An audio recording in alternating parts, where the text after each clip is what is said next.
एक अपूर्व संत के हैं, डुबकी मारी तो बहुत हीरे तुम खोज पाओगे। पलटू दास के संबंध में बहुत ज्यादा ज्ञात नहीं। संत तो पक्षियों जैसे होते, आकाश पर उड़ते जरूर हैं लेकिन पद चिन्ह नहीं छोड़ जाते। संतों के संबंध में बहुत कुछ ज्ञात नहीं। संत का होना ही अज्ञात होना है, अनाम। संत का जीवन अंतर जीवन है। बाहर के जीवन के तो परिणाम होते हैं, इतिहास पर इतिवृत्त बनता है, घटनाएं घटती हैं बाहर के जीवन की। भीतर के जीवन की तो कहीं कोई रेत भी नहीं पड़ती। भीतर के जीवन की तो समय की रेत पर कोई अंकन नहीं होता। भीतर का जीवन तो शाश्वत सनातन समयातीत जीवन है। जो भीतर जीते हैं उन्हें तो वे ही पहचान पाएंगे जो भीतर जाएंगे। इसलिए सिकंदरों, हिटलरों,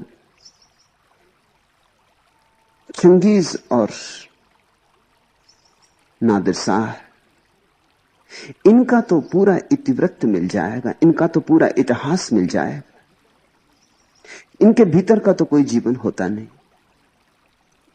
बाहर ही बाहर का जीवन होता है, सभी को दिखाई पड़ता है। राजनीतिक का जीवन बाहर का जीवन होता है, धार्मिक का जीवन भीतर का जीवन होता है। उतनी गहरी आंखें तो बहुत कम लोगों के पास होती हैं कि उसे देखें, वो तो अदृश्य और सूक्ष्म है। अगर बाहर का हम हिसाब रखें तो संतों ने कुछ भी नहीं किया, तो सारा काम असंतों ने ही किया है दुनिया में। असल में कृत्य ही असंत से निकलता है। संत के पास तो कोई कृत्य नहीं होता। संत का तो कर्ता ही नहीं होता, तो कृत्य कैसे होगा? संत तो परमात्मा में जीता है।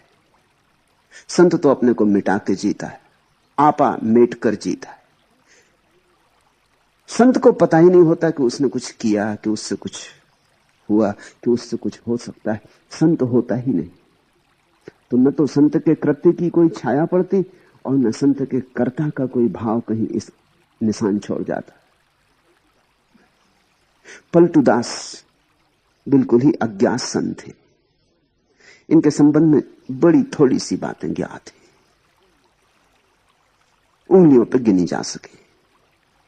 एक, उनके ही वचनों से पता चलता है गुरु के नाम का। गोविंद उनके गुरु थे। गोविंद संत भीखा के शिष्य थे, एक परम संत के शिष्य थे, और गोविंद उनके गुरु थे। संतों ने अपने बाबत चाहे कुछ भी ना कहा हो, लेकिन गुरु का स्मरण किया है, जरूर किया है। अपने को तो मिटा डाला है, लेकिन गुरु में हो गए। अपने को पहुंच डाला, सब तरह से अपने को समाप्त कर लिया। उसी समाप्ति में गुरु से तो संबंध जुड़ता है। और परमात्मा की याद की है, लेकिन गुरु की याद को नहीं भूले, क्योंकि परमात्मा से जिसने जुड़ाया उसे कैसे भूल जाएंगे। तो गोविंद उनके गुरु थे, ये बात ज्ञात है। दूसरी बात जो उनके पदों से ज्ञात होती है वो कि वे वणिक थे, वैश्य थे, बनिया थे।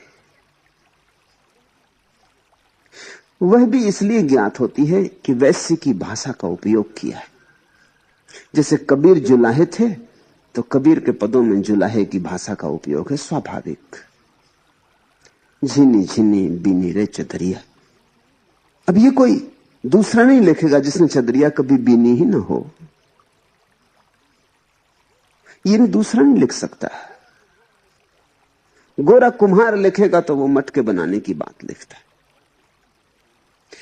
ऐसे इनके पदों में इनके वणिक होने का प्रमाण मिलता है। बड़ी मस्ती की बात कही, कहा कि मैं राम का मोदी, राम का बनिया हूं, राम को बेचता हूं, छोटी मोटी दुकान नहीं करता। सुनो ये अद्भुत वचन, कौन करे बनियाई, अब मोरे कौन करे बनियाई, त्रिकुटी में है भरती मेरी, सुखमन में है गादी। 10वें द्वारे कोठी मेरी, बैठा पुरुष अनादि, इंगला पिंगला पलरा दूनो, लागी सूरत की ज्योति। सत्य शब्द की डांडी पकड़ो, तौलों भर भर मोती।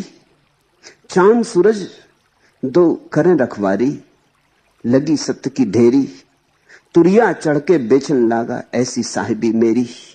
सतगुरु साहब किया सिपारस, मिली राम मुदियाई। पलटू के घर नौबत बाजत, नीति उठ होत सबाई। सतगुरु साहब किया कि सिफारिश, तो गुरु ने सिफारिश कर दी परमात्मा से, लिख दी चिट्ठी मेरे नाम। उनकी बिना सिफारिश के तो कुछ होता नहीं। अपने से तो मैं पहुंच नहीं सकता था, वो तो उनकी सिफारिश से पहुंच गया, नहीं तो कहां मुझे पता परमात्मा का। सतगुरु साहब किया सिफारिश, मिली राम मुदियाई। खूब सिफारिश की, तब से राम का मोदी हो गया, राम का बनिया हो गया, तब से राम को ही बेचता हूं। और ये सारे शब्द तुरिया चढ़ के बेचन लागा। 4 अवस्थाएं हैं चेतना की, जागृत, स्वप्न, सुसुप्ति और तुरिया। कहते पलटू के तीनों को पार कर गया, तुरिया चढ़ के बेचन लागा, ऐसी साहिबी मेरी। अब मैं तुरिया ही बेचता हूं, अब तो मेरे पास कुछ है भी नहीं। मेरी मस्ती देखो, मेरी साहिबी देखो, मेरा धन देखो, मैं तुरिया बेचता हूं। चांद सूरज दो करे रखवारी, लगी सत्य की ढेरी। सत्य शब्द की डांडी पकड़ो, तोलो भर भर मोती। अब और तो कुछ बचा नहीं, मोती ही लुटा रहा हूं। मगर ये भाषा वैसी की है। कौन करे बनियाई अब मोरे, कौन करे बनियाई। त्रुटि में है भरती मेरी, सुखमन में है गादी। अति महासूक्ष्म में गादी जमा के बैठ गया, और त्रुटि में मेरा धन है। अब तीसरा नेत्र खुला है, वहां मेरी असली संपदा है। 10वें द्वारे कोठी मेरी। 9 द्वार से हम परिचित हैं। ये जो 9 छेद हैं शरीर में, ये 9 द्वार कहते हैं संत।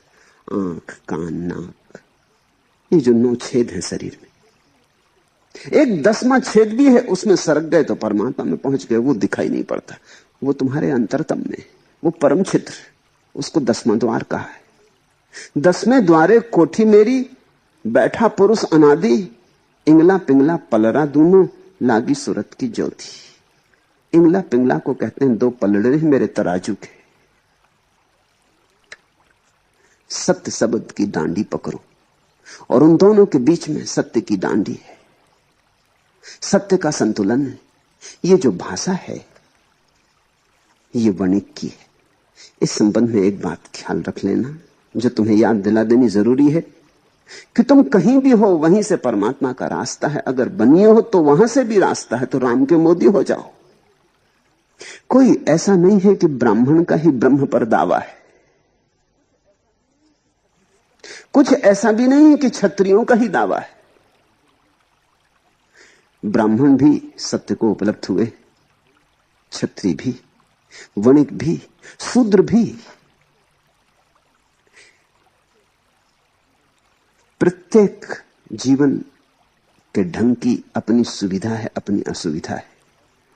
ब्राह्मण को एक सुविधा, और ध्यान रखना जब मैं इन शब्दों का उपयोग कर रहा हूं तो मेरा मतलब जन्म जात नहीं। जन्म से कोई ब्राह्मण नहीं होता और जन्म से कोई शूद्र नहीं होता, जन्म से इसका क्या संबंध। लेकिन वृत्ति से ब्राह्मण होते हैं, वृत्ति से शूद्र होते हैं, वृत्ति से क्षत्रिय होते हैं। वृत्ति की बात है, यह व्यक्तित्व की बात है। ये जो 4 वर्ण हैं, ये जो 4 रंग हैं, वर्ण का अर्थ होता है रंग। थोड़ा सोचना कि 4 रंग के लोग हैं दुनिया में, 4 ढंग के लोग हैं दुनिया में। और इस 4 ढंग की जो व्याख्या है, 5000 साल हो गए हिंदुओं ने जब तय किया था कि 4 रंग के लोग, 4 ढंग के लोग, इसे आगे नहीं बढ़ाया जा सकता। अभी भी कार्ल गुस्ताफ जंग ने जो फिर से विवेचन किया मनुष्य के संबंध में, तो 4 ढंग फिर आ गए। नाम कुछ भी हो, लेकिन 4 कोठियों में बटे हुए लोग हैं, इससे बचा नहीं जा सकता। कुछ लोग हैं जो बुद्धि में जीते वे ब्राह्मण। कुछ लोग हैं जो भुजाओं में जीते। कुछ लोग हैं जिनकी सारी खोज विचार की है, वे ब्राह्मण। कुछ लोग हैं जिनकी खोज शक्ति की है, शक्ति के पूजक, वे क्षत्रिय। कुछ लोग हैं जिनकी खोज महत्वाकांक्षा, प्रतिष्ठा, धन, इस बात की है, वे लोग वैश्य। कुछ लोग हैं जिनकी कोई खोज ही नहीं, जो ऐसे ही जीते जैसे एक लकड़ी का टुकड़ा नदी में बहता चला जाए। न कहीं जाना है, न कहीं पहुंचना है, न कोई मंजिल है, न कोई गंतव्य है, न कोई बड़ी भविष्य की महत्वाकांक्षा है। ऐसे व्यक्ति शूद्र, वे कुछ भी छोटा मोटा करके गुजार लेते। जिंदगी गुजारनी है, जिंदगी से कुछ बनाना नहीं। ये चार वृत्तियां हैं। प्रत्येक वृत्ति का लाभ है और प्रत्येक व्यक्ति की हानि भी है। जैसे कि जो आदमी बुद्धि में जीता है, अगर उसका ठीक उपयोग कर ले तो बुद्धि ही निखरते निखरते चैतन्य बन जाती, होश, जागरूकता, सुरति बन जाती। तो ब्राह्मण को एक लाभ है कि वह अपनी बुद्धि को किसी भी दूसरे वर्ण की बजाय, क्षत्रिय, शूद्र, वैश्य की बजाय ज्यादा आसानी से ध्यान में लगा सकता है। ये तो लाभ है, लेकिन खतरा भी है। खतरा यह है इतनी ही आसानी से वो अपनी बुद्धि को पांडित्य इकट्ठा करने में भी लगा सकता है। प्रत्येक लाभ अपने साथ छाया की तरह अपनी हानि लाता है। तो जितनी सुविधा है ब्राह्मण को, उतनी ही असुविधा भी है। सुविधा यह है अगर ठीक मार्ग पकड़ ले, स्मृति को भरने में ना लग जाए, बोध को जगाने में लग जाए, तो बुद्ध हो जाए। लेकिन अगर स्मृति को भरने में लग गया, जिसकी बहुत संभावना है, क्योंकि स्मृति को भरना ऐसे है जैसे कोई ढलान की तरफ चले, उसमें मेहनत नहीं है। और बोध को जगाना ऐसे है जैसे कोई पहाड़ की यात्रा करे, उसमें बड़ा श्रम है। तो बहुत संभावना है 99 ब्राह्मण वृत्ति के लोग 100 में से 99 स्मृति को भरने में लग जाएंगे, पंडित हो जाएंगे। इसलिए ब्राह्मण पंडित होकर समाप्त हो जाते। कभी कभी कोई एकाध 100 में एकाध प्रज्ञावान होता है। ऐसी ही क्षत्रिय की वृत्ति है। क्षत्रिय की वृत्ति के आदमी को एक लाभ है, उसके पास संकल्प का बल है, जूझ सकता है, जुझारू है, लड़ सकता है। दूसरे से लड़ना हो तो दूसरे से भी लड़ सकता है, और अपने से लड़ना हो तो अपने से भी लड़ सकता है। लड़ने की उसके पास कला है। लड़ेगा तो फिर वो संकोच नहीं करता। जान लेने में भी उतना ही कुशल है, उतना ही देने की तैयारी भी रखता है। जिसको लेनी हो जान, उसे देने की तैयारी भी रखनी पड़ती है।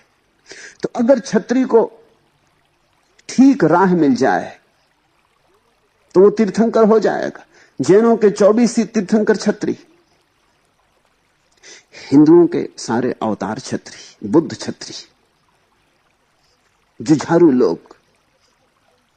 तलवार दूसरे पे चलती रही, चलते चलते एक दिन समझ आ गई तो अपने पे चलने लगी। जिस दिन अपने पे चलने लगी उस दिन अहंकार काट के गिरा दिया। काटने की कला तो आती ही थी। ब्राह्मण है याज्ञवल्क्य और अष्टावक्र और शंकराचार्य। ठीक चले कोई तो शंकर हो जाए, चूके तो पंडित हो जाए। ऐसी ही वैश्य की संभावना है। धन की उसे पकड़ है। 100 में 99 मौके पर तो वो धन को ही इकट्ठा करेगा और धन को ही इकट्ठा करके मर जाएगा। और लोग कहते हैं मर के फिर सांप हो जाएगा और धन पर कुंडली मार के बैठ जाएगा। मर के भी वो धन की ही रक्षा करेगा। लेकिन अगर परम धन की याद आ जाए वैश्य को, तो धन का खोजी है। धन पे सब लगा देता है, दांव सब लगा देता है। एक दफा परम धन की उसे याद आ जाए, कि उसे यह समझ में आ जाए कि धन मेरे भीतर है, बाहर नहीं, तो फिर वैश्य जितनी सुविधा से भीतर जा सकता है उतनी सुविधा से कौन जाएगा। ऐसी ही बात शूद्र की भी है। 100 में 99 मौके पर तो शूद्र बस ऐसे ही इधर उधर छोटा मोटा काम करके जिंदगी समाप्त कर लेगा, खा पी लेगा, बस ओढ़ना बिछोना हो जाए, घर पे छप्पर हो जाए, खाना पीना हो जाए, फिर उसकी ज्यादा फिक्र नहीं। साधारणता, खाओ पियो मौज करो, न कोई जिंदगी में पाना है कुछ, न कहीं जाना है कुछ, जीवन में कोई अर्थ की तलाश नहीं, ऐसे समाप्त हो जाएंगे 100 में 99। लेकिन अगर ठीक दिशा लग जाए तो 100 में 1 लाओत्सु बन सकता है। वो 100 में 1 जो है, जो अगर इस बात को समझ ले कि जीवन में सच में ही कोई आकांक्षा नहीं, कुछ भी पाना नहीं, परम विश्राम में बैठ जाए, तो शूद्र जितनी आसानी से परम विश्राम में बैठ सकता है उतना कोई नहीं बैठ सकता। छतरी के भीतर कुछ ना कुछ चलता ही रहता, ब्राह्मण के सिर में कुछ ना कुछ चलता रहता, बनिए के हृदय में सुबुगी लगी रहती कि धन धन पद प्रतिष्ठा यहां भी मिले, वहां भी मिले, परलोक में भी मिले, वो इंतजाम ही करता रहता है। शूद्र को एक लाभ है, उसको बहुत फिक्र नहीं, न धन की, न पद की, न शक्ति की, न ज्ञान की। क्योंकि ये कोई फिक्र नहीं है, उसकी वासना न्यून मात्र है, अति न्यून है, गिराने में देर न लगेगी। तो शूद्र जैसे गोरा या रैदास परम ज्ञान को उपलब्ध हुए। तुम जहां भी हो, जो भी हो, उससे कभी यह चिंता मत लेना कि तुम जहां हो वहां से परमात्मा नहीं पाया जा सकता। सब जगह से 100 में से 1 व्यक्ति परमात्मा को पाता है। तुम वो 1 व्यक्ति बन जाओ। तुम जहां हो वहीं से। 99 तो भटक जाते हैं, तुम उस 99 भटकाव से बचना। तीसरी बात पता चलती पलटू के वचनों से कि 2 भाई थे और दोनों पलट गए, बाहर के धन की फिक्र छोड़ दी और भीतर का धन खोजने लगे। खोजने नहीं लगे, खोज ही लिया। बाहर तो धन खोज के भी कहां कौन खोज पाता है। बाहर धन है ही नहीं जो खोज सको। बाहर तो धन का बुलावा है, छलावा है, छल है, मृग मरीचिका है, दिखाई पड़ता है, दूर क्षितिज दिखाई पड़ता है, मिलता जमीन से। जैसे जैसे पास पहुंचते हो क्षितिज दूर हटता जाता है। कभी तुम ऐसी जगह नहीं पहुंच पाओगे जहां क्षितिज वस्तुतः जमीन से मिलता हो। ऐसे ही कभी भी वासना तृप्ति से नहीं मिलती, वासना क्षितिज की भांति। दोनों भाई बदल गए। बदलने के कारण गुरु ने दोनों को पलटू नाम दे दिया। एक भाई को कहा पलटू प्रसाद और एक भाई को कहा पलटू दास। ये शब्द बड़ा प्यारा दिया गुरु ने, पलटू। ईसाई जिसको कन्वर्शन कहते, पलट गए, जिसको वैज्ञानिक 180 डिग्री का रूपांतरण कहते, एकदम पलट गए। कहीं जाते थे और ठीक उल्टे चल पड़े, और ऐसे पलटे कि क्षण में पलट गए। देरदार न की, सोच विचार न किया। कहां बाजार में गादी लगा के बैठे थे और कहां सूक्ष्म में गादी लगा दी। कहां तौलते थे, अनाज तौलते होंगे, साग सब्जी तौलते होंगे, कुछ तौलते होंगे, और कहां सत्य शब्द की धेरी से तौलने लगे, और कहां साधारण चीजें बेचते रहे होंगे और तुरिया बेचने लगे, समाधि बेचने लगे। ऐसा रूपांतरण था कि गुरु ने कहा कि तुम बिल्कुल ही पलट गए। ऐसा मुश्किल से होता है। यह क्रांति थी। पलटू नाम का अर्थ हुआ क्रांति। एक बड़ी अपूर्व क्रांति हुई। यह नाम भी बड़ा प्यारा है। असली नाम का तो कुछ पता नहीं। असली नाम यानी मां बाप ने जो दिया था उस नाम का तो कुछ पता नहीं। गुरु ने जो नाम दिया था वो ये था, और गुरु ने खूब प्यारा नाम दिया, बड़ा सांकेतिक नाम दिया।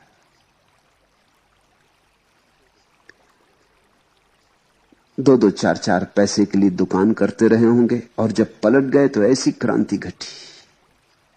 पंडित पुरोहित तो बहुत नाराज हुए।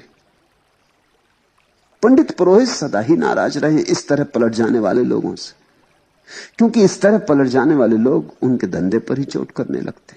अब जो तुरिया बेचता हो बाजार में, समाधि बेचने लगे, वो पंडित पुरोहित तो उससे परेशान हो जाएंगे। उनके पास तो समाधि का धन नहीं है बेचने को। वो तो कोरे उधार बासे शब्द बेच रहे हैं, और यहां कोई ताजा झरना लेके आ गया जिसके प्राणों में नए फूल खिल रहे हैं, और ताजे भीतर खिलते कमल बेचने लगा।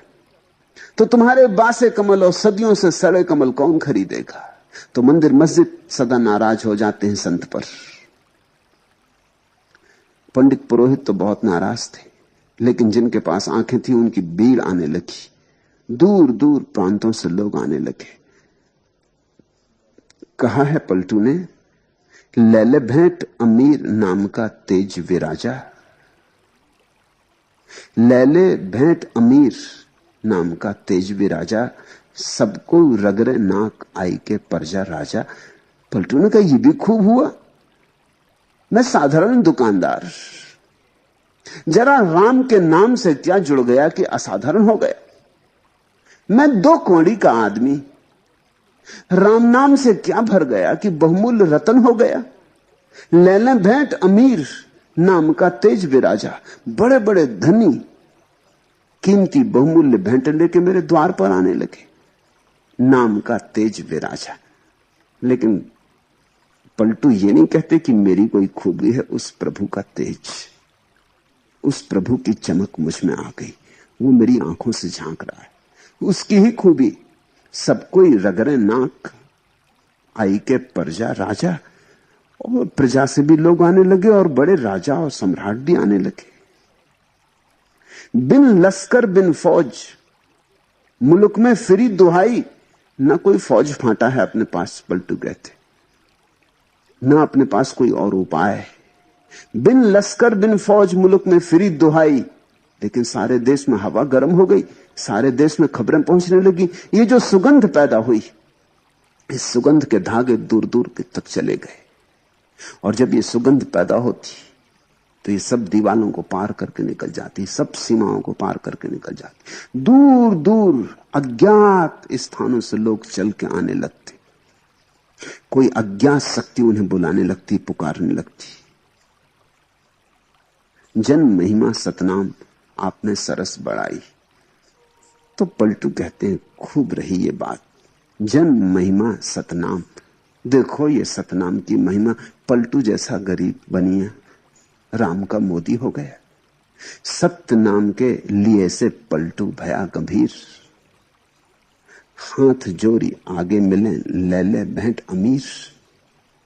जिनके दर्शन होने मुश्किल थे, जिनके द्वार पे पलटू जाते तो द्वार न खुलते, सत्य नाम के लिए से पलटू भया गंभीर। और ऐसी गहराई आ गई पलटू में सिर्फ सत्य नाम के लेने से, ठीक ठीक स्मरण कर लेने से प्रभु का। पारस को छू लिया, लोहा सोना हो गया। जिनके द्वार दरवाजे बंद थे, वे बड़ी बड़ी भेंटें लेकर द्वार पर आने लगे।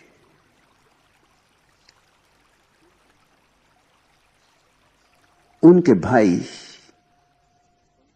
पलटू प्रसाद ने पलटू के संबंध में कुछ वचन लिखे। नंगा जलालपुर जन्म भयो है, बसे अवध के खोर। कहे पलटू प्रसाद हो, भयो जगत में शोर। गरीब गांव में पैदा हुए थे, नाम ही था नंगा जलालपुर। तुम सोच ही सकते हो, नंगा जलालपुर गरीबों का गांव होगा, बिल्कुल नंगों का गांव होगा। नंगा जलालपुर जन्म भयो है, अत्यंत गरीब घर में पैदा हुए, बसे अवध के खोर। फिर जाके अयोध्या में बस गए। ये बड़ा प्रतीकात्मक है। पैदा हुए गरीब से गांव में, फिर राम की नगरी अयोध्या में बस गए। ग्रस्त पैदा हुए थे, फिर संन्यास्त हो गए। धन पद मद में डूबे थे, फिर एक दिन राम की महिमा में उतर गए।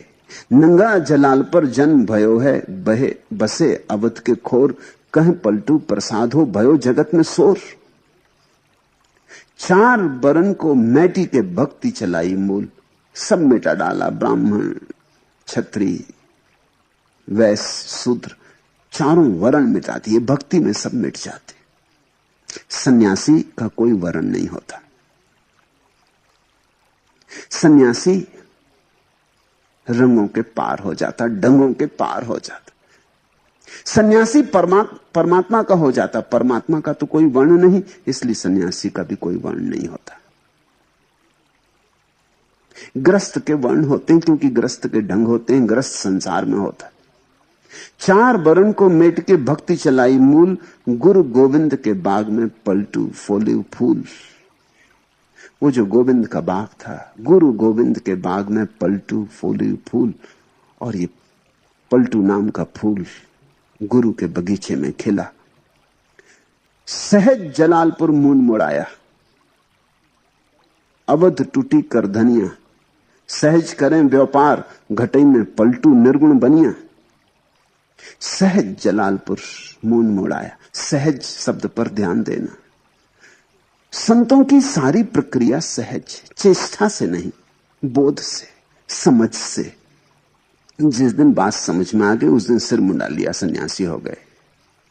ऐसे पलटे, क्षण में पलटे। सहज जलालपुर मून मुड़ाया। इसमें कोई आयोजना नहीं थी, कोई बहुत दिन सोच विचार नहीं किया था, कुछ हिसाब किताब नहीं बांधा था कि पुण्य लाभ होगा, स्वर्ग जाएंगे, परलोक मिलेगा, कुछ नहीं था। बात दिखाई पड़ गई कि संसार में कुछ भी नहीं। प्रतीक रूप सिर मुंडा लिया, तो जलालपुर में ही सिर मुंडा लिया, बाजार में ही सिर मुंडाना पड़ता है। अवध टूटी करधनिया, और फिर अवध पहुंच के वो जो जनेऊ पहने हुए थे करधनिया, वो भी तोड़ के गिरा दिया। जब राम के नगर पहुंच गए, वहां कैसा वर्ण, फिर कैसा व्रत, फिर कौन हिंदू कौन मुसलमान, फिर कैसा जनेऊ, फिर सारे नियम तोड़ के गिरा दिए। नियम मात्र से मुक्त हो गए, अब व्रती हो गए। अवध टूटी करधनिया। और ध्यान रखना, राम की अयोध्या में उन्हीं का प्रवेश है जो न हिंदू हो, न मुसलमान हो, न ब्राह्मण हो, न शूद्र हो। उन्हीं का प्रवेश है जो वर्ण को छोड़ दे। उन्हीं का प्रवेश है जो सारे नियम इत्यादि जो समाज और जीवन के लिए जरूरी हैं, उनके पार हो जाएं, अतिक्रमण करें, वे ही अयोध्या में प्रविष्ट होते हैं। सहज करें व्यापार, घटई में पलटू निर्गुण बनिया। अब तो बाहर का कोई व्यापार रहा नहीं, अब तो भीतर का ही व्यापार बचा। सहज करें व्यापार घटई में, अब तो भीतर ही भीतर चल रहा सब, लेना भी देना भी, ग्राहक भी भीतर, दुकानदार भी भीतर। सहज करें व्यापार घटई में पलटू निर्गुण बनिया। थे तो बनिया, अब निर्गुण हो गए, अब निराकार हो गए।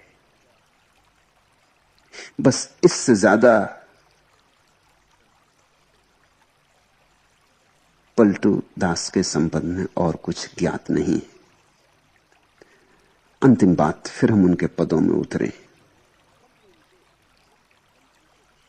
शब्द उनके पलटू के ठीक वैसे ही आग्नेय हैं, अग्निमय हैं, जैसे कबीर के। बड़े ऊंचे घाट के शब्द हैं और बड़े चोट रखने वाले शब्द हैं। ठीक अगर कबीर के साथ किसी दूसरे को हम खड़ा कर सकें तो पलटू। इसलिए संतों में यह बात कही जाती रही कि पलटू दूसरे कबीर हैं। इसमें कोई अतिशयोक्ति नहीं है। तुम जब उनके पदों में उतरोगे तुम भी पाओगे। बड़ी ऊंची बात है और बड़ी सचोट है। हृदय में उतर जाए, तुम्हारे पोर पोर में भर जाए, ऐसी बात है। रसपूर्ण भी उतनी ही जितनी सचोट, मस्ती भी उतनी ही जैसी कबीर की।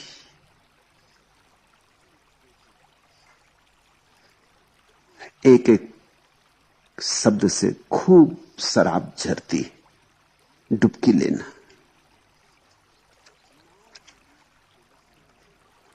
नाव मिली केवट नहीं, कैसे उतरे पार, कैसे उतरे पार पथिक विश्वास न आवे। लगे नहीं बैराग यार, कैसे के पावे। मन में धरे न ज्ञान, नहीं सत्संगति रहनी। बात करे नहीं कान, प्रीत बिन जैसे कहनी। छूटी डगमगी नाई, संत को वचन न माने। मूर्ख तजे विवेक, चतुराई अपनी आने। पलटू सतगुरु शब्द का तनिक न करे विचार। नाव मिली केवट नहीं, कैसे उतरे पार। समझो, नाव तो मिल सकती है, नाव तो मुर्दा है, लेकिन जब तक माझी ना मिले नाव से काम ना होगा। तुम्हें नदी पार करनी है, नाव तो मिल सकती है, क्योंकि माझी भी नाव को तो किनारे पर ही बांध के घर चला जाता, रात आधी रात भी मिल सकती, मगर तुम नाव से तो नदी पार ना कर सकोगे। माझी चाहिए, केवट चाहिए। शास्त्र नाव जैसे मुर्दा, सदगुरु के बिना उनका अर्थ प्रकट नहीं होता। शास्त्र तो मिल जाते हैं, रखे हैं, सदगुरु चले जाते हैं, शास्त्र तो रह जाते हैं, जैसे नाव बंधी रह जाती किनारे पर, और माझी घर चला गया कि सो गया। तो नाव तो कभी भी मिल सकती है, नाव की तो कोई अड़चन नहीं। पलटू कहते हैं नाव मिली केवट नहीं, कैसे उतरे पार? पार उतरना कैसे होगा? कोई नक्शा पास नहीं, कोई मार्गदर्शक पास नहीं, कोई दिशा का बोध नहीं। कौन ले जाएगा? कौन साथ देगा? कौन सहारा देगा? कोई चाहिए जीवंत। शास्त्र अपने आप में किसी को भी ले जा नहीं सकता, न गीता, न कुरान, न वेद, क्योंकि वेद का तुम जो अर्थ करोगे वो भी तुम्हारा होगा। नाव कभी चलाई ना हो और तुम नाव चलाओगे तो डूबने की ही ज्यादा संभावना है बजाय उतर जाने के। भीतर का अनुभव न हुआ हो तो बाहर के शब्दों से तुम किसी भी तरह भीतर की प्रतीति ना कर सकोगे। शास्त्र में सब रखा है, लेकिन कौन जताएगा, कौन दिखाएगा, कौन जगाएगा, कौन चेताएगा अर्थ को? शास्त्र में शब्द हैं, अर्थ तो भीतर से उमकते हैं। शास्त्र में तो केवल प्रतीक हैं, चिन्ह हैं, लेकिन उन चिन्हों को कोई खोलने वाला चाहिए। इसलिए सारे संतों ने सदगुरु पर बहुत जोर दिया है, शास्त्र से ज्यादा जोर दिया है। सदगुरु मिल गया तो शास्त्र मिल गया। नाव ना भी हो तो भी अगर माझी मिल जाए तो कोई उपाय खोज लेगा तुम्हें नदी के पार ले जाने का, साथ कंधे पे बिठा कर ले जाए, या हो सकता है तैरना सिखा दे तो तुम खुद ही तैर जाओ, या हो सकता है लक्कड़ को बांध के छोटी मोटी नाव बना ले। लेकिन कोई चाहिए जो दूसरे किनारे से परिचित हो। सदगुरु का अर्थ होता है इस किनारे उस किनारे को जानने वाला मिल जाए, इस जगत में उस जगत की पहचान वाला मिल जाए। खड़ा तो हो बाजार में, खड़ा तो हो बाजार में, लेकिन अनुभव उसे परमात्मा का हो। खड़ा तो हो तुम्हारे साथ तुम्हारे जैसा ही, लेकिन कुछ हो उसके भीतर जो तुम जैसा ना हो, जिसने जीवन की सारी गहराइयां देखी हो, पहचानी हो। कबीर ने कहा, कबीरा खड़ा बाजार में लिए लुकाठी हाथ। बाजार में खड़ा हूं, लिए लुकाठी हाथ, लठ लिए खड़ा हूं। हो जिसकी हिम्मत आ जाए तो उसका सिर गिरा दूं, हो जिसकी हिम्मत तो चल पड़े साथ। घर जो बारे आपना चले हमारे साथ।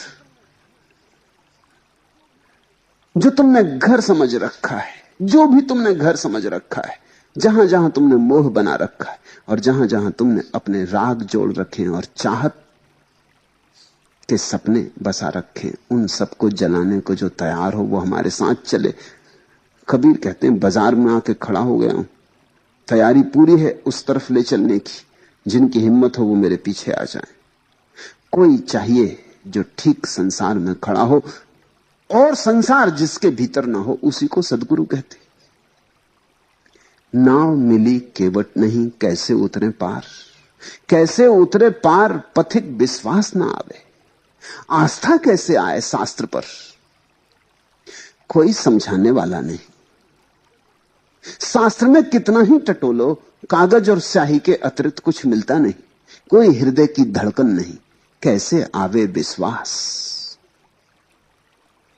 शास्त्र जिसने लिखा है उसने सच को जान के लिखा होगा कि कल्पनाओं का जाल रचा है। कैसे आवे विश्वास? सदगुरु को तो तुम भीतर झांक सकते हो, सदगुरु के तो पास बैठ सकते हो, सदगुरु के साथ तो अंतर का संबंध जोड़ सकते हो, सदगुरु के साथ तो धीरे धीरे धीरे उसका व्यवहार, उसका उठना, उसका बैठना, उसका बोलना, उसका मौन, इन सब से तुम धीरे धीरे अनुमान भी लगा सकते हो कि क्या घटा है। लेकिन शास्त्र में तो अनुमान को भी कोई जगह नहीं। शास्त्र तो बिल्कुल मुर्दा है। ये तो ऐसे ही है शास्त्र जैसे किसी कब्र के पास चक्कर लगाते रहो, कुछ पता ना चलेगा कि कौन सोया भीतर। सतपुरुष सोया, असतपुरुष सोया, जागा हुआ सोया कि सोया हुआ ही सोया, कुछ पता ना चलेगा कब्र के पास। कब्रें तो सब एक जैसी हैं। बहुत बार ऐसा हो जाता है कि बड़े सुंदर पद रचने वाले लोगों के पास जब तुम जाओगे तब तुम्हें पता चलेगा कि वो पद कोरे पद हैं, उनके भीतर कोई प्राण नहीं। इसलिए कहते हैं कि साधारणता, अगर किसी कवि की कविता तुम्हें अच्छी लगे तो कवि के पास मत जाना, जाओगे तो भ्रम टूट जाएगा। क्योंकि कवि केवल कविताएं लिखते हैं, उनके जीवन में काव्य की धुन नहीं होती। तो कविता में तो हो सकता है बड़ी ऊंची उड़ान हो, आकाश खुलता हो, और जब तुम जाओ कवि को मिलने तो वो किसी शराब घर में गाली बकते मिल जाए, तो तुम्हें बड़ी पीड़ा होगी। शायद काव्य में तो ऐसी सुगंध हो, शब्दों की सुगंध, शब्दों की लयबद्धता एक ऐसी सुगंध का भ्रम पैदा करती हो। लेकिन जब तुम कवि को जाकर देखो तो तुम पाओ कि वो तुमसे गया बीता आदमी।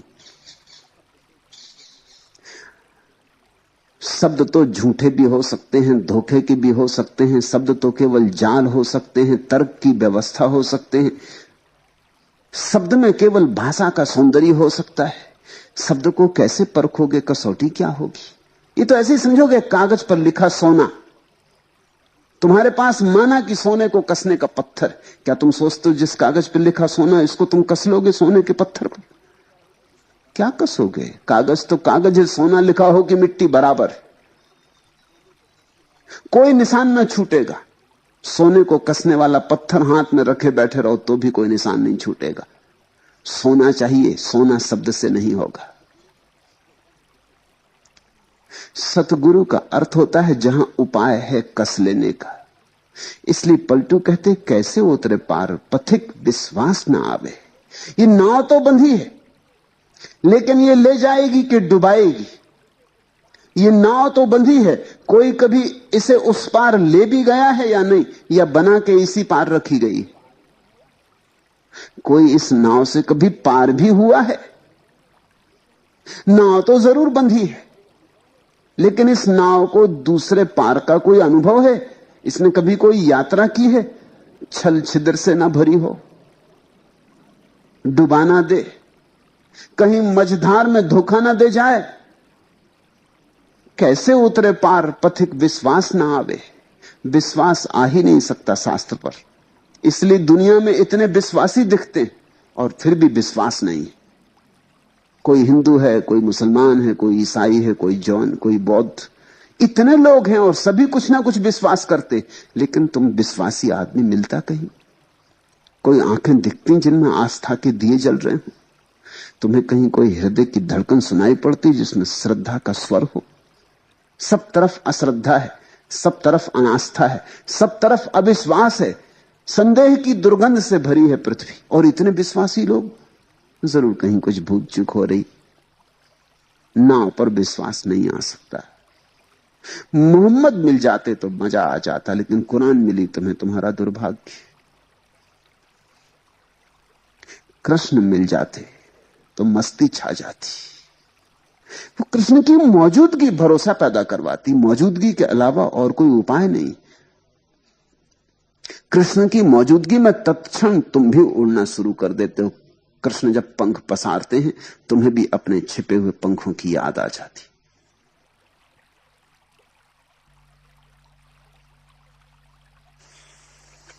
कृष्ण का एक एक शब्द तुम्हारे हृदय में सोई हुई आत्मा को जगाने लगता।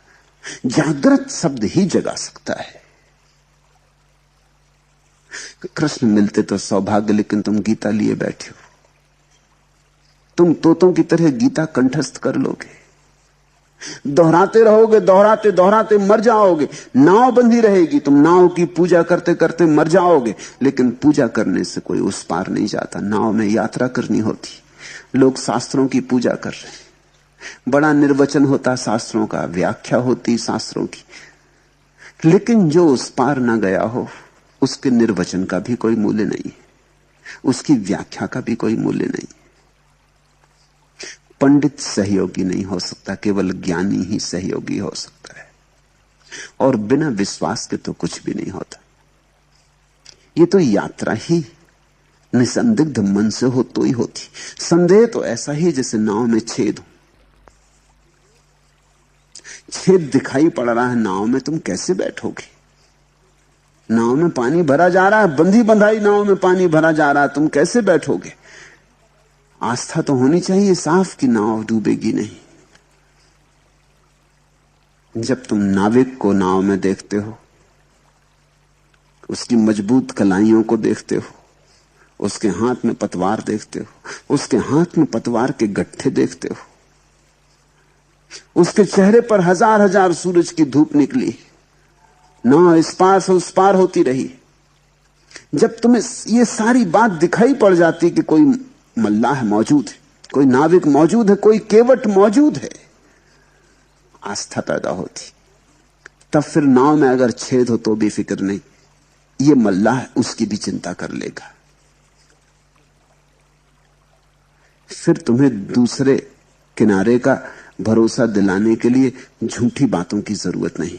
इसकी आंख पर्याप्त, तुम इसकी आंख में झांकोगे तुम्हें दूसरा किनारा दिखाई पड़ जाएगा। इसके हृदय की धड़कन काफी है। तुम जरा पास बैठ के इसकी धड़कन का गीत सुनोगे तो आस्था पैदा हो जाएगी। इसलिए बुद्ध के पास या नानक के पास या कबीर के पास या पलटू के पास आस्था का जन्म होता है। आस्था सदा जीवंत व्यक्ति के पास ही जगती है। बुझे दियों से तुम अपने बुझे दिए को जलाओगे भी तो कैसे जलाओगे? कोई जला दिया चाहिए। उसके पास जाओगे तो ज्योति एक झपट में तुम्हारी बुझी बाती को पकड़ लेगी। नाव मिली केवट नहीं, कैसे उतरे पार, कैसे उतरे पार पथिक विश्वास ना आवे। लगे नहीं बैराग यार कैसे को पावे। ये जो वैराग्य है, ये जब तक कोई प्यारा न मिल जाए, कोई यार ना मिल जाए, जिसको बुद्ध ने कल्याण मित्र कहा है उसी को पलटू यार कह रहे हैं, जब तक कोई यार ना मिल जाए, जब तक तुम उसकी यारी में डुबकी ना लो, जब तक कोई कल्याण मित्र ना मिल जाए, जब तक कोई प्रेमी ना मिल जाए, गुरु यानी प्रेमी। परमात्मा का तो तुम्हें पता नहीं, परमात्मा तो बहुत दूर का किनारा है। लेकिन परमात्मा में होकर कोई आया हो, ऐसा जब तक यार ना मिल जाए, लागे नहीं बैराग यार कैसे के पावे, तब तक वैराग्य का रंग नहीं लगता। तब तक तुम बातें वैराग्य की करते रहो, तब तक सन्यास का रंग नहीं लगता। जो खुद रंगा हो वही तुम्हें रंग सकेगा, जो खुद डूबा हो वही तुम्हें डुबा सकेगा। शराबी के पास बैठोगे तो उसके मुंह से शराब की गंध आती, पक्का पता हो जाता है। फिर उसकी मस्ती दिखाई पड़ती, उसके पैर डोलते मालूम पड़ते, कहीं रखता पैर और कहीं पड़ते। शराब के लिए कोई प्रमाण पत्र थोड़ी खोजने पड़ते हैं, शराबी की चाल बता देती है कि प्रमाण पत्र है।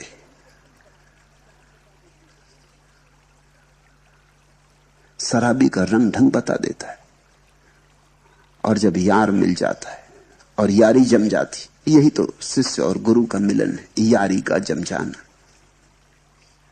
जब दो हृदयों के बीच ऐसा प्रेम पकड़ जाता है कि तुम्हें लगता है ये दूसरे किनारे हो आया, ये भरोसा जैसे जैसे बढ़ने लगता है वैसे वैसे दूसरा किनारा करीब आने लगता है।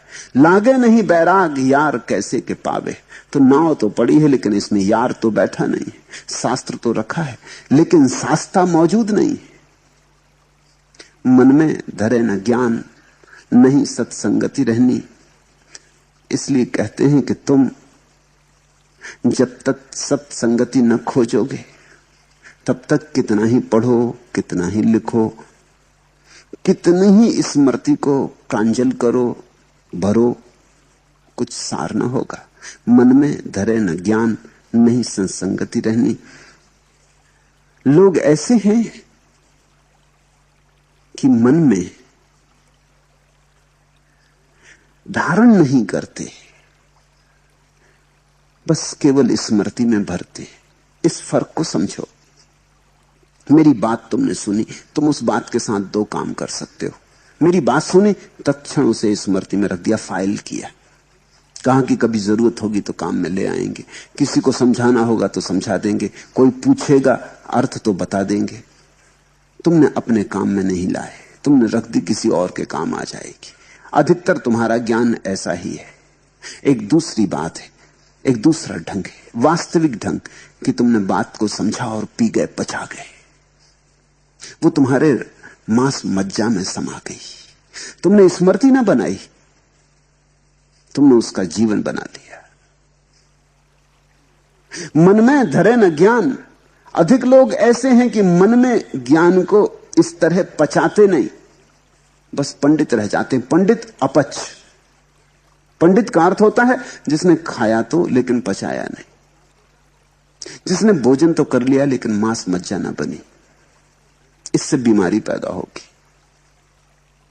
इससे वमन होगा, इससे दस्त आएंगे, इससे शरीर स्वस्थ नहीं होगा, इससे शरीर को नुकसान पहुंचने वाला है। और जैसे शरीर का भोजन है ऐसे ही आत्मा का भोजन है ज्ञान। पचाओ। मन में धरे न ज्ञान, नहीं सत्संगति रहनी। और जब तक तुम सत्संगति में न जाओगे तब तक तुम समझ ही ना पाओगे कि ये दो चीजें हैं, मन में धरना, पचाना, या स्मृति में रखना। शास्त्र केवल स्मृति में रखा जा सकता है, सद्गुरु ही केवल मन में धारा जा सकता है। शास्त्र तो केवल तुम्हारी जानकारी बनेगी, तुम्हें पता हो जाता है वेद क्या कहते हैं ईश्वर के संबंध में, मगर ईश्वर क्या है, उपनिषद क्या कहते हैं ईश्वर के संबंध में। लेकिन संबंध में जान लेना, ईश्वर को जान लेना तो नहीं। ईश्वर को जानना तो बात और है। बिना प्रेम किए तुम प्रेम के संबंध में बहुत कुछ जान ले सकते हो। पुस्तकालयों में किताबें प्रेम पर लिखी रखी, तुम जाके सब अध्ययन कर लो। तुमने कभी प्रेम नहीं किया, प्रेम के संबंध में तो जान लोगे, लेकिन इससे क्या तुम्हें प्रेम का जरा सा भी रस आएगा? प्रेम के अमृत की एक बूंद भी तुम्हारी जीभ पर पड़ेगी, स्वाद आएगा? नहीं, तुम पंडित हो जाओगे। चाहो तो थीसिस लिखो, कोई यूनिवर्सिटी तुम्हें डॉक्टरेट दे देगी। यूनिवर्सिटी यही काम करती है। तुम बड़े ज्ञानी हो जाओगे, शास्त्र लिख सकते हो। ये तुम्हारा शास्त्र वमन होगा। पहले तुम शास्त्र को पी गए, पचा नहीं, अब उसका वमन कर दिया, दूसरों की खोपड़ी पर डाल दिया। लेकिन सद्गुरु के बिना दूसरी घटना नहीं घटती। दूसरी घटना का अर्थ है जब तुम किसी के साथ अपने जीवन का धागा जोड़ देते हो, जब तुम किसी के साथ अपनी गांठ बांध लेते हो। जैसे विवाह, जैसे किसी के साथ फेरे पड़ गए, इसलिए तो यार कहते पलटू। ये प्रेम का विवाह है। शिष्य विवाहित हो गया गुरु से, अब दोनों एक हो गए, रच पच गए, तभी पाचन शुरू होता है। मन में धरे न ज्ञान, नहीं सत्संगति रहनी। सत्संगति के बिना नहीं हो पाएगा, मन में ज्ञान नहीं प्रविष्ट होगा। बात करे नहीं कान, प्रीत बिन जैसी कहनी। और तुम तो ऐसे हो कि सुनते भी हो तो भी कहां सुनते हो, पढ़ते भी हो तो कहां पढ़ते हो। पहले तो शास्त्र मुर्दा है, मुर्दे को तो पढ़ रहे हो, और फिर भी कहां पढ़ते हो। पढ़ना भी ऐसे ही है, मन हजार काम और करता है। एक तो पंडित को सुनने जाते और उसको भी कहां सुनते हो। तो पहले तो पंडित सुनते तो भी शायद ही कोई लाभ होना था, फिर उसको भी कहां सुनते हो। पंडित बोले जाता, तुम कुछ कुछ सोचे जाते। ये तो तभी हो पाएगा, ये सुनना तो तभी हो पाएगा जब मन का राग बैठ जाए, जब मन एक प्रेम में पड़ जाए। प्रेम के अतिरिक्त कोई श्रवण नहीं। तो यारी पहले बननी चाहिए, प्रेम पहले बनना चाहिए, तब ज्ञान। प्रेम के पीछे आता ज्ञान। और जिसने सोचा कि ज्ञान के पीछे प्रेम आएगा, वो भूल में पड़ा। उसने बैल पीछे बांध दिए गाड़ी के, ये गाड़ी अब कहीं जाएगी नहीं। प्रेम पहले आता, भाव पहले आता, हृदय पहले आता, तब सिर। जिसने सोचा कि पहले सिर फिर हृदय को ले आएंगे, वो कभी भी नहीं ला पाएगा, क्योंकि सिर तो हृदय के खिलाफ है और हृदय को कभी उमंगने ना देगा। सिर तो संदेह है और हृदय है आस्था, श्रद्धा। तो सिर तो हजार उपाय करेगा संदेह खड़े करने की। सिर में तो संदेह ही लगता है, सिर से कभी श्रद्धा नहीं होती। श्रद्धा हृदय से होती। सरल चित्तता चाहिए, विनम्रता चाहिए, अकड़ का अभाव चाहिए, प्रेम में पड़ने की हिम्मत चाहिए। बात करे नहीं कान प्रीत बिन जैसे कहनी, बिना प्रेम के सब कहना व्यर्थ है, सब सुनना व्यर्थ है। लगे नहीं बैराग यार कैसे के पावे, छूटी डगमगी नाही संत को वचन न माने। डगमगी लगी रहती सिर में, तो सिर तो दुविधा से भरा रहता है। सिर तो कहता पता नहीं हो ठीक ना हो ठीक, ऐसा हो वैसा हो। सिर तो हजार बातें उठाता है। सिर का तो काम ही यही कि वो संदेह खड़ा करता है। जैसे वृक्षों में पत्ते लगते, ऐसे सिर में संदेह लगते। छूटी डगमगी नाही, डगमग होता रहता सब सिर के भीतर। तो सिर कभी अकंप नहीं होता, सिर तो कपते ही रहता, वहां भूकंप चलता ही रहता, वहां भूकंप कभी बंद नहीं होता। हृदय में कभी कंप नहीं होता, हृदय निष्कंप है, वहां भूकंप जाता ही नहीं। जो हृदय में पहुंच गया वो कंपन के पार हो जाता, वहां संदेह पैदा नहीं होते, वहां श्रद्धा के कुसुम लगते, वहां आस्था के कमल खिलते और सारा जीवन रूपांतरित हो जाता है। छूटी डगमगी नहीं संत को वचन न माने। और डगमगी न छूटे तो संत का वचन कैसे मानोगे? संत के पास भी पहुंच गए भूल चूक से, संयोग वसात, तो मान ना सकोगे। सिर बीच में आड़े आ जाएगा, पत्थर की तरह खड़ा हो जाएगा, अड़चन बन जाएगा। संत का झरना भी बहता होगा तो तुम्हारे हृदय तक नहीं पहुंच पाएगा। सिर को उतार के रखना होता है। कबीर ने कहा है, अगर आना हो मेरे पास तो सिर को उतार के जमीन पर रख दे। सिर को रखे उतार। छूटी डगमगी नाही संत को वचन न माने। मूर्ख तजय विवेक चतुरई अपनी आने। और मूर्ख की बड़ी मूर्खता यह है कि वो सोचता मैं बड़ा चतुर। मूर्ख की मूर्खता को बचाने का यही उपाय है कि वो सोचता मैं बड़ा चतुर।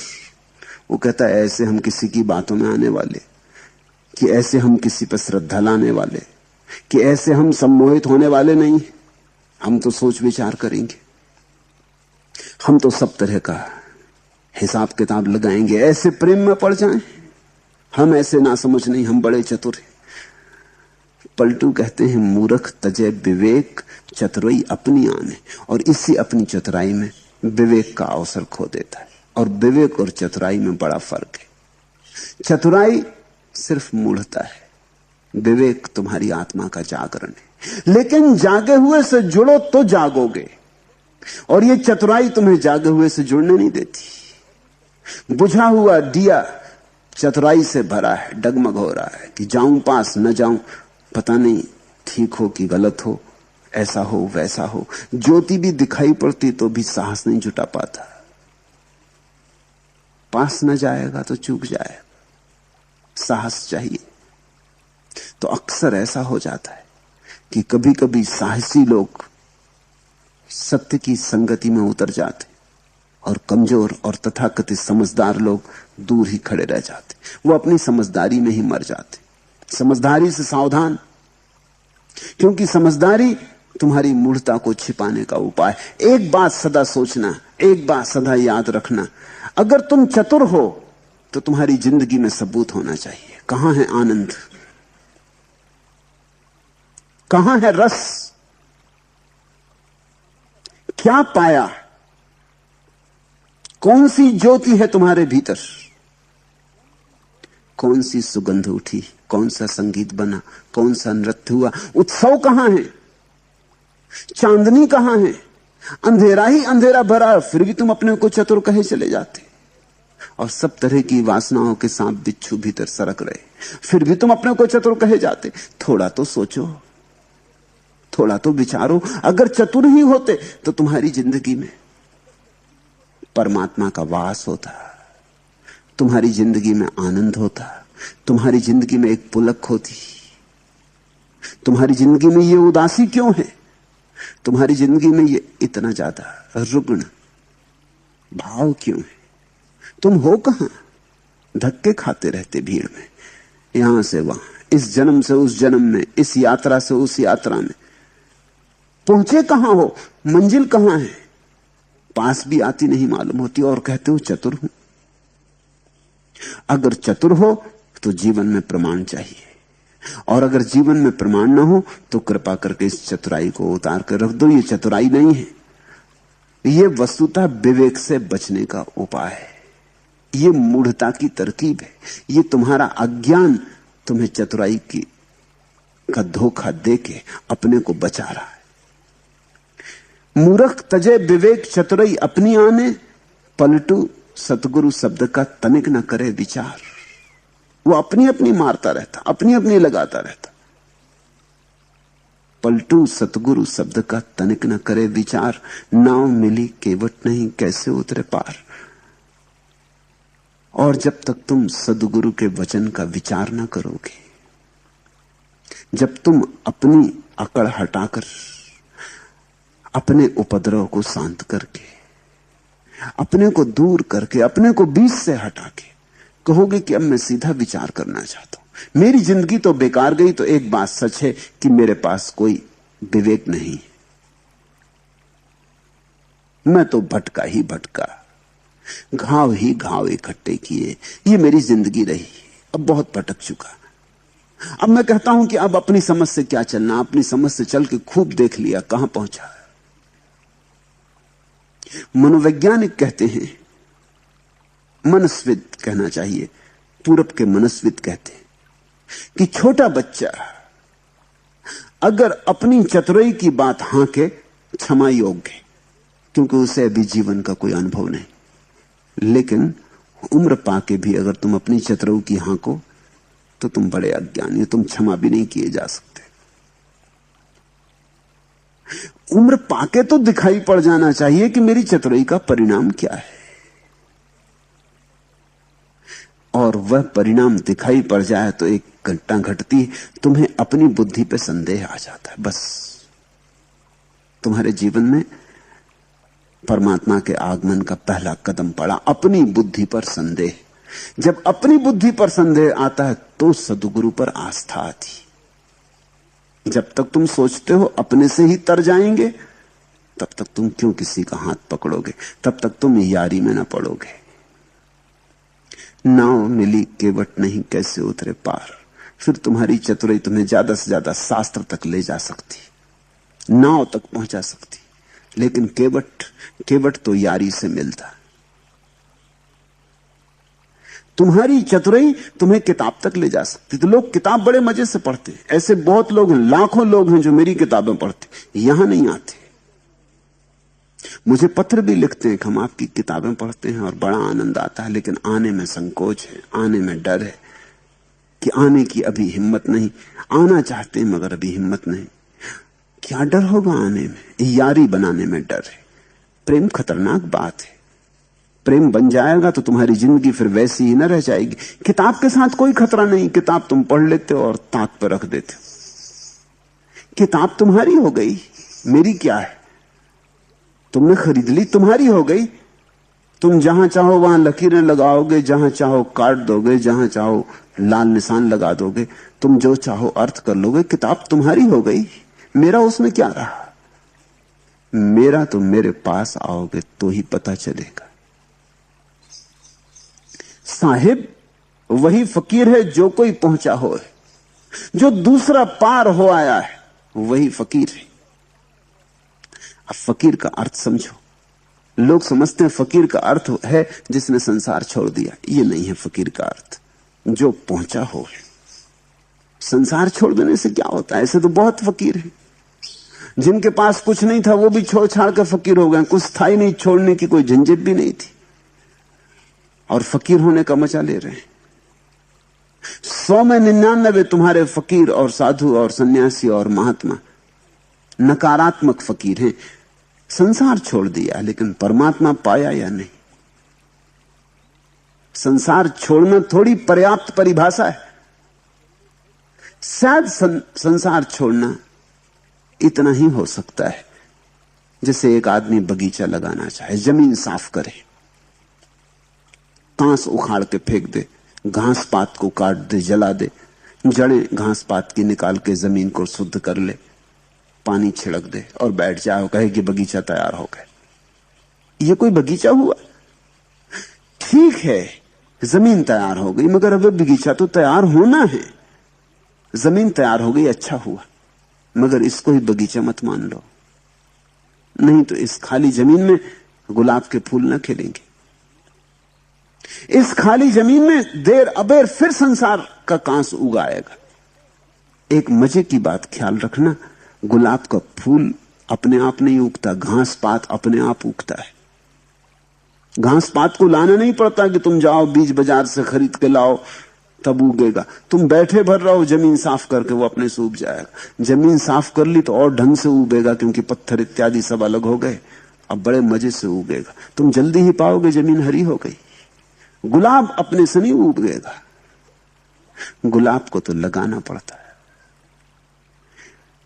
फकीर की ठीक परिभाषा पलटू कर रहे हैं। साहिब वही फकीर है जो कोई पहुंचा होए, जिसके जीवन में गुलाब के फूल खिले हो, परमात्मा खिला हो, वो फकीर है। संसार छोड़ देना पर्याप्त नहीं है, परमात्मा पाना जरूरी है। ये विधायक परिभाषा हुई, नकार से परिभाषा नहीं करनी चाहिए। ऐसा समझो कि एक आदमी है, कोई पूछे कि आदमी आंख वाला है, इसकी क्या परिभाषा? तुम कह सकते हो क्योंकि ये अंधा नहीं। ये तो ठीक बात हो गई कि जो अंधा नहीं वो आंख वाला होना चाहिए, लेकिन जो अंधा नहीं वो भी आंख बंद किए बैठा हो सकता है, आंख पे पट्टी बांधी हो सकती। जो अंधा नहीं है वो भी सोया हो सकता है, तो भी आंख वाला नहीं। आंख वाला तो वही है जिसे दिखाई पड़ता है, और कोई परिभाषा से काम ना चलेगा। अंधा नहीं है, इतनी नकारात्मक परिभाषा काफी नहीं। अंधा नहीं है ये तो ठीक है, काम चलाऊ परिभाषा हो गई। फकीर वह जिसने संसार छोड़ा, ये ऐसे ही है जैसे आंख वाला वह जो अंधा नहीं। आंख वाला वह जिसे दिखाई पड़ता है, जिसे दर्शन होता है। अंधा नहीं होने से क्या होता है? आंख रहते भी आदमी आंख बंद किए बैठे रहते तो भी दिखाई नहीं पड़ेगा।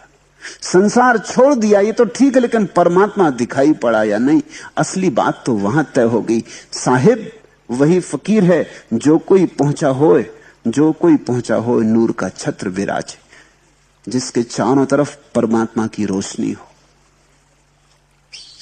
जिसकी रोशनी दूसरों को भी अनुभव हो, जिसके आसपास रोशनी का छत्र हो, आभा मंडल हो, जो ज्योति से जगमग हो, जिसके छोटे से दिए में सूरज उतरा हो। जो कोई पहुंचा हो नूर का छत्र विराजे, सबर तखत पर बैठी, तूर अठ पहरा बाजे। और जो संतोष के सिंहासन पर विराजमान हो, सबर, सब्र, संतोष, सबर तखत पर बैठी, जिसे तुम पाओ कि जो संतोष के तख्त पर बैठा है, परितुष्ट है, जिसे अब न कहीं जाना न कहीं कुछ पाना, पा लिया जो पाना था। परमात्मा पाने के बाद और क्या पाने को बचता है? तो जिसने परमात्मा पा लिया उसको कुछ पाने को नहीं बचता। पाने की दौड़ गई, आपाधापी समाप्त हुई। सबर तखत पर बैठ, तूर अठ पहरा बाजे। और जिसके पास आठों पहर संगीत का नाद हो रहा हो, निनाद बज रहा हो, उत्सव चल रहा हो, रस बह रहा हो, तूर अठ पहरा बाजे, जिसके पास अगर तुम चुप होकर बैठ जाओ तो तुम अपूर्व संगीत में डूबने लगो। जिसके पास अगर तुम शांत होकर बैठ जाओ तो डोलने लगो जैसे सांप डोलता है तुरही को सुनकर। तूर अठ पहरा बाजे, सबर तखत पर बैठ। ये परिभाषा कर रहे हैं वो। कौन है केवट? किसको सदगुरु चुनोगे? देखना संतोष, जांचना संतोष से। बड़ी अद्भुत बात कह रहे हैं और बड़ी गहरी बात कह रहे हैं। कुछ और बात से तय नहीं होता। अगर तुम एक महात्मा के पास जाओ और तुम पाओ कि वो अभी भी खोज रहा है परमात्मा को, अभी भी साधना में लगा है, अभी भी योग प्राणायाम साध रहा है, अभी भी शीर्षासन सर्वांगासन कर रहा है, अभी भी ध्यान पूजा पाठ कर रहा है, तो समझना अभी सब्र तखत पर बैठा नहीं, अभी सब्र नहीं हुआ, अभी संतोष नहीं हुआ, अभी मिलना नहीं हुआ। परमात्मा से मिलने के बाद फिर शीर्षासन करोगे, परमात्मा की मजाक उड़ानी, उसके सामने सिर के बल खड़े होगे। कि परमात्मा से मिलने के बाद पूजा पाठ करोगे। अब क्या पूजा पाठ? कि परमात्मा से मिलने के बाद मंदिर मस्जिद जाओगे। अब कैसा मंदिर, कैसी मस्जिद? अब तो सभी उसका हो गया। फकीर बायजीद के संबंध में कहा है कि वो रोज मस्जिद जाता था, वर्षों से जाता था, बीमार हो तो भी जाता था, कभी चूकता ही नहीं था, पांचों नमाज मस्जिद में करता था। लोग तो ये भूल ही गए थे कि बायजीद के बिना और मस्जिद हो सकती। गांव नहीं छोड़ता था, क्योंकि दूसरे गांव जाए मस्जिद ना हो, रास्ते में रुकना पड़े मस्जिद ना हो, तो वो गांव नहीं छोड़ता था। एक दिन मस्जिद नहीं आया, सुबह जो लोग मस्जिद पहुंचे नमाज पढ़ने, वो चौंके। उन्होंने कहा सिवाय इसके कि वो मर गया हो और तो कोई बात ही नहीं। जल्दी जल्दी नमाज पूरी करके भागे हुए बायजीद के घर पहुंचे। वो अपने बैठे एक झाड़ के नीचे एक तारा बजा रहे थे। उन्होंने पूछा, बायजीद क्या आप बुढ़ापे में दिमाग खराब हुआ, जिंदगी भर नमाज की अब छोड़ते हो? बायजीद ने कहा, जब तक पाया नहीं। अब क्या खाक करें, अब क्या कहां जाएं, अब एक तारा बजाते। वो एक तारा प्रतीक है। तूर अठ पहरा बाजे,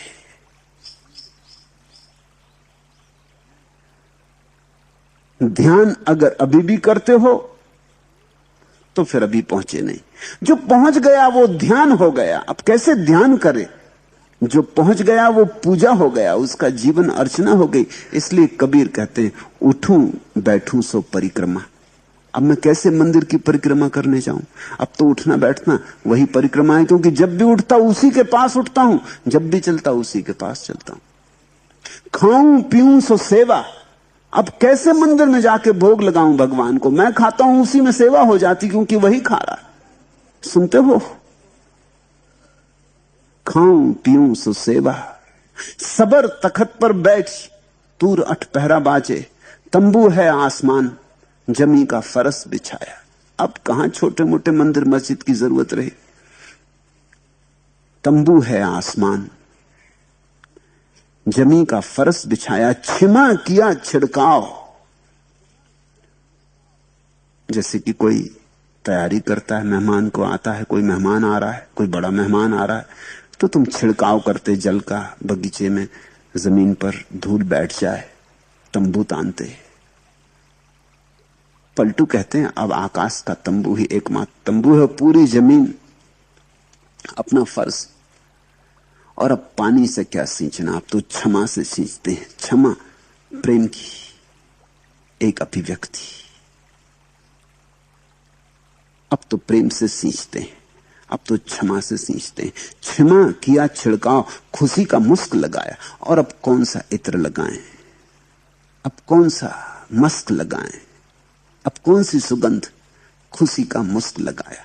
अब तो 24 पहर सोते जागते आनंद का भाव उठ रहा, आनंद की लहरें चल रही, आनंद की तरंगें चल रही। यही सुगंध है। नाम खजाना भरा, जिक्र का नेजा चलता, साहिब चौकीदार देख इब्लीसों डरता। अब तो बड़ी गजब की बात हो रही है। वो कहते हैं फकीर कौन? साहिब वही फकीर है जो कोई पहुंचा हो। और जब कोई पहुंच जाता है तो खुद पहरा नहीं देना पड़ता अपने जीवन पर, खुद साहिब, खुद भगवान पहरा देता है। फिर तुम्हें अपनी फिक्र नहीं रखनी पड़ती कि ये करूं ना करूं, ये करना ठीक कि गलत कि सही। फिर ये सब बातें गई, अच्छा बुरा गया। साहिब चौकीदार, देख इवोल्यूशन डरता, अब तो शैतान खुद ही डरता है, क्योंकि वो साहब चौकीदार हो गए। अब तो परमात्मा फिक्र करता है। तुमने वो प्यारी कहानी सुनी ना कि तुलसीदास सोते हैं और धनुर्धानी राम द्वार पर खड़े होकर पहरा देते। वो प्रतीकात्मक है। जिसने सब परमात्मा पे छोड़ दिया, उसकी चौकीदारी परमात्मा करता है। तुम जब तक अपनी चौकीदारी खुद करते हो, खतरे में हो। तब तक शैतान तुम्हें सताएगा और शैतान तुमसे जीतेगा। तुम शैतान से क्या बचोगे? उसके रास्ते बड़े सूक्ष्म हैं। नाम खजाना भरा, और अब तो एक ही खजाने में बात रह गई, उसका नाम, उसकी स्मृति, उसका स्मरण। बस इतना ही धन है। अब ये ध्यान ही धन है। नाम खजाना भरा, जिक्र का नेजा चलता, और अब तो 24 घंटे उसकी स्मरण का भाला ही चलता रहता। अब तो 24 घंटे श्वास श्वास में जिक्र है, नाम स्मरण, प्रार्थना है। ये करनी नहीं पड़ती, ये अपने से हो रही। संत वही जिसमें प्रार्थना अपने से हो रही हो, जिसके होने में प्रार्थना हो, जिसके उठने बैठने में प्रार्थना हो, जिसकी आंखें झपकें तो पूजा हो जाए, जिसके पास तुम जाओ तो तुम्हें परमात्मा पहरा देता हुआ मालूम पड़े। पलटू दुनिया दीन में उनसे बड़ा न कोई। पलटू कहते हैं फकीर से बड़ा कोई भी नहीं, ना इस दुनिया में ना उस दुनिया में। पलटू दुनिया दीन में उनसे बड़ा न कोई, साहिब वही फकीर है जो कोई पहुंचा हो। ऐसे किसी फकीर का हाथ पकड़ो, यारी करो, तो केवट मिले, तो माझी मिले, तो उस पार उतर पाओ।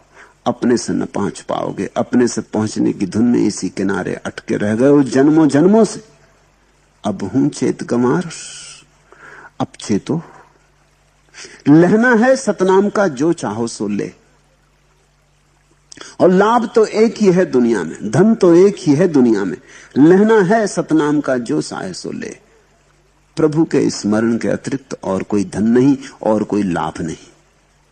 फिर जिसको लेना हो ले ले, रुकावट जरा भी नहीं है, कोई रोक नहीं रहा। तुम अपने ही हाथ से नहीं ले रहे हो, इसे ख्याल में रखना।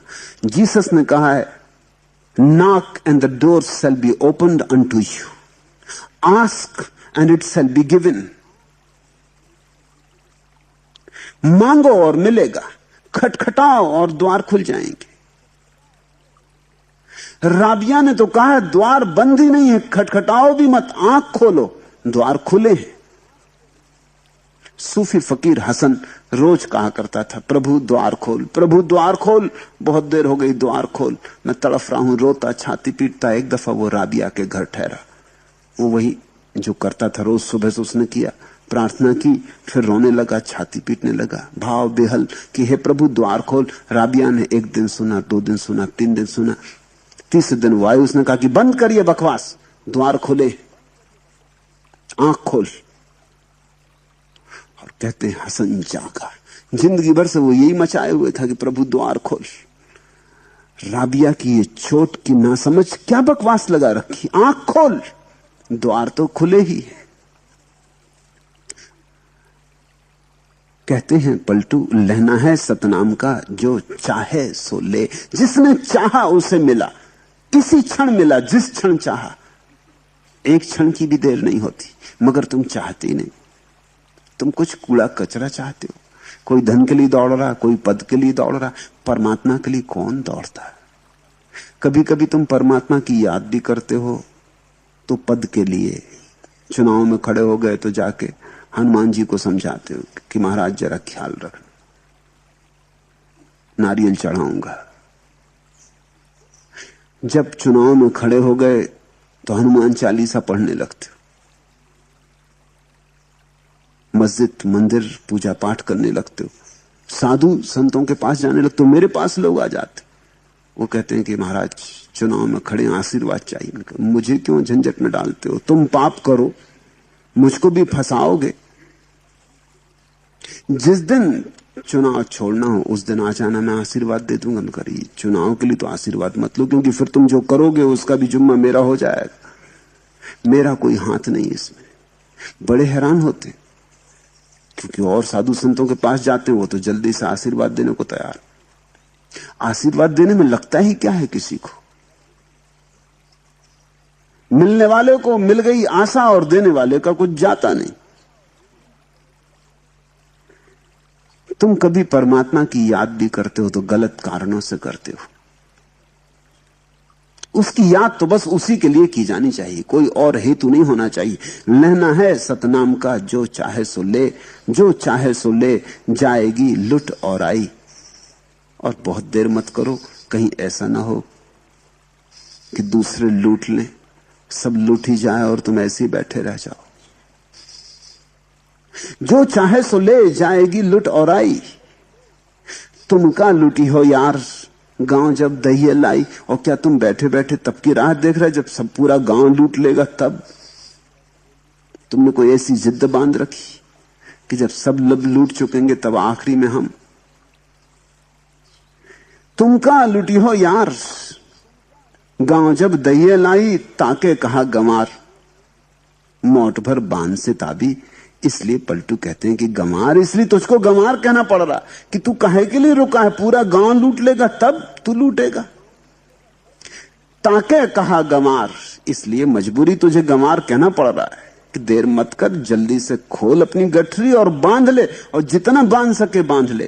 ताके कहा गमार, मोठ भर बांध से ताबी, जल्दी कर और जल्दी से अपनी गठरी बांध ले, अपने हृदय को भर ले परमात्मा से। किस प्रतीक्षा में रुका है?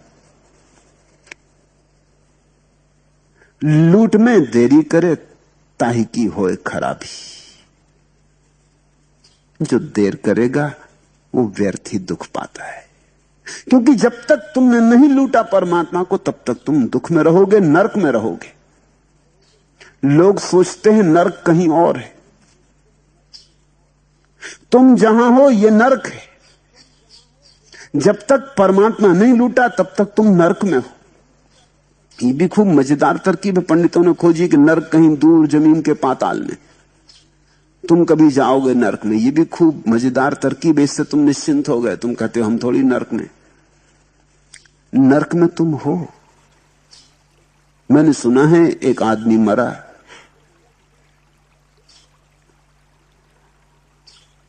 जब वो नरक पहुंचा तो बड़ा हैरान हुआ। वहां तो हालतें बड़ी अच्छी थी। तो उसने पूछताछ की, शैतान के पास गया कि हमने तो बड़ी बदनामी सुनी नरक की, यहां की हालतें तो बड़ी अच्छी, पृथ्वी पे हालतें इससे ज्यादा खराब है। शैतान ने कहा कि वो पंडितों की तरकीब है, अंत असलियत यही है कि नरक वही है।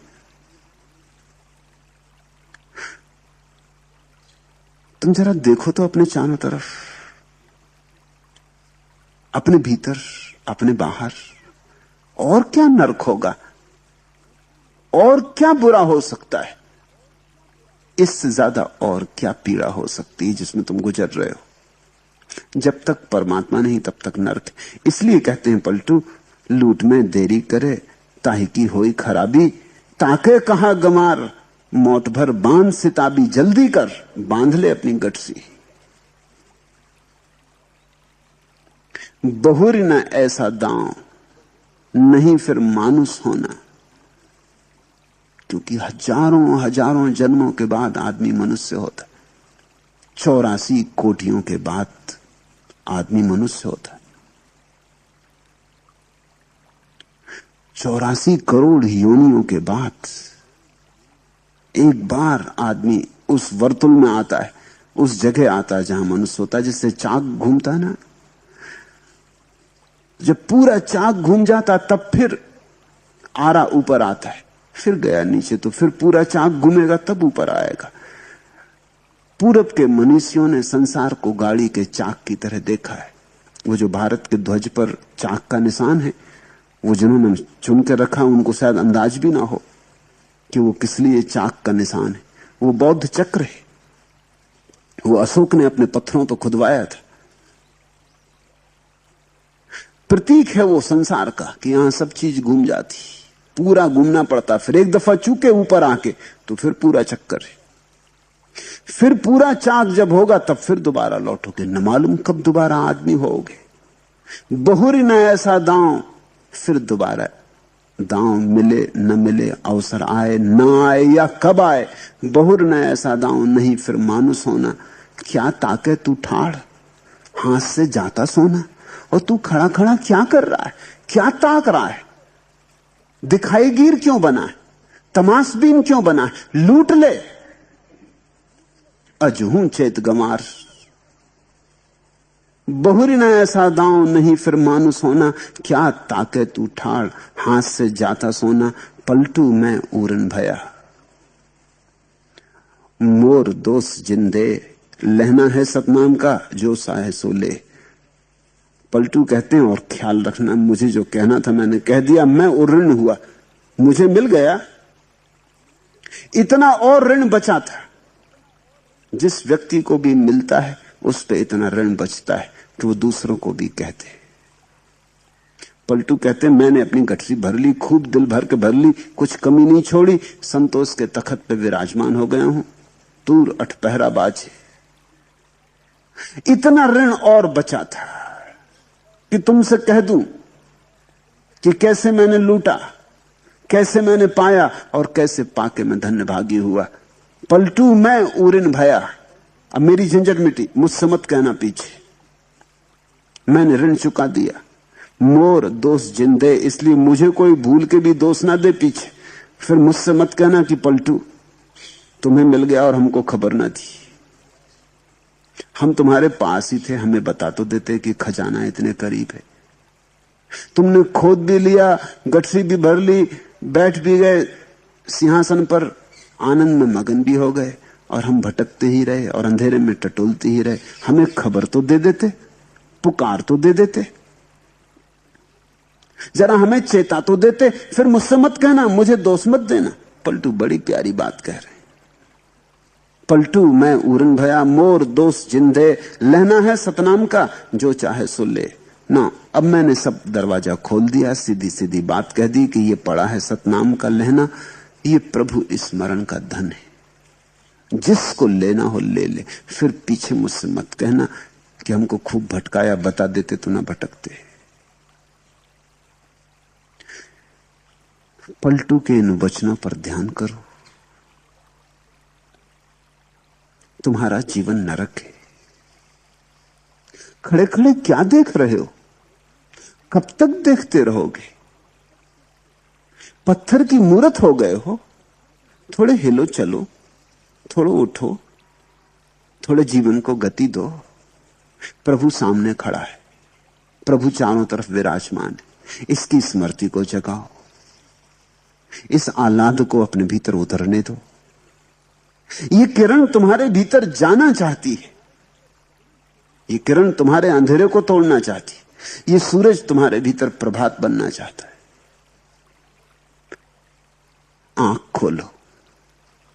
और ऐसी भी बहुत देर हो चुकी, कितने जन्मों से तुम भटक रहे हो, कितनी लंबी यात्रा तुमने की, और सिर्फ धूल धमास के अतिरिक्त तुम्हारे हाथ कुछ भी ना लगा। धन लगा ही नहीं, धन लगता ही नहीं हाथ जब तक ध्यान ना लगे। ध्यान कुंजी है धन की, असली धन की। असली धन यानी जो मिल जाए तो फिर कभी खोता नहीं। ये धन तो मिल मिल के खो जाता है, ये धन तो मिला भी तो ना मिला बराबर है। धनी होके भी तुम देखते नहीं लोग कितने गरीब हैं, सब है उनके पास और भीतर कुछ भी नहीं। भीतर कोरा सन्नाटा और अंधेरा है, रुदन और आंसू भरे।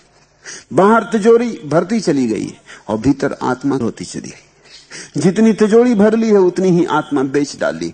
जीसस ने कहा है, अपनी आत्मा को बेचकर अगर तूने सारे संसार को भी पा लिया तो क्या, तूने बड़ा गलत सौदा कर लिया।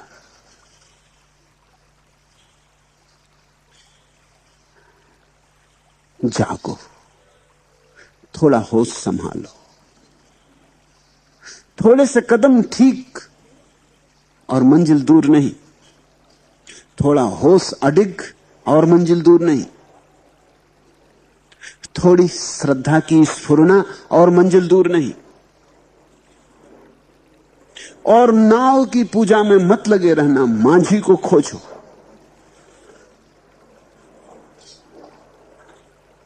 लहना है सतनाम का जो चाहे सो ले, न कोई रोक रहा है न कोई पहरा है, न कोई कीमत मांग रहा है। मुफ्त मिल रहा है, सब मुफ्त लूटा जा रहा है परमात्मा। लहना है सतनाम का जो चाहे सो ले, जो चाहे सो ले, जाएगी लुट और आई। तुमका लुटी हो यार गांव जब दहिए लाई। ताके कहा गंवार मौत भर बांध सिताबी, लूट में देरी करे ताही की होए खराबी। बहुर न ऐसा दांव नहीं फिर मानो सोना, क्या ताके तू थाड़ हाथ से जाता सोना। पलटू मैं उरिन भया मोर दोस्त जिंदे, लहना है सतनाम का जो चाहे सो ले। आज इतना है।